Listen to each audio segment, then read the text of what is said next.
ரீசெண்டாக தமிழ் கடவுளான முருக கடவுளை தரிசிக்க நாங்கள் எல்லாம் தைப்பூசத்துக்கு 4 நாளைக்கு முதல்ல பழனி மலைக்கு போயிருந்தோம். அடேங்கப்பா எவ்வளோ கூட்டம் தெரியுமா!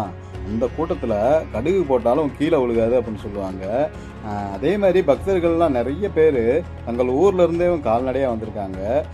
தங்களோட நேர்த்திக்கடனை செலுத்துறதுக்காகவும் வந்திருக்காங்க. பால் காவடி, பன்னீர் காவடி, புஷ்ப காவடின்னு எடுத்து ஆடி பாடி மயிலாட்டம் ஒயிலாட்டம் எல்லாம் ஆடிட்டே வராங்க.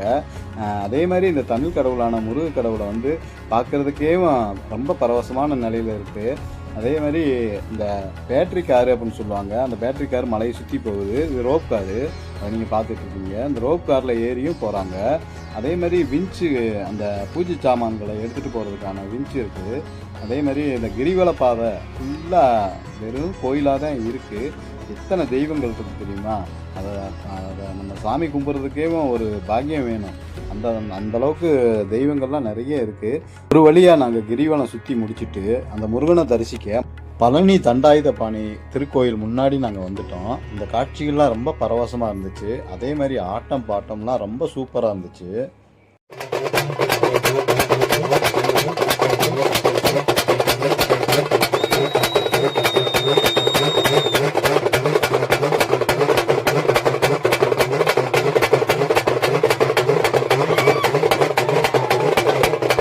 மலை மேலே வீடியோ எடுக்கிறதுக்கு அனுமதி இல்லைன்னு சொல்லிட்டாங்க. நாங்கள் அதனால் முருகனை ரொம்ப நல்லாவே தரிசனம் பண்ணோம். நல்லா கிட்ட நின்று அழகாக தரிசனம் பண்ணோம்.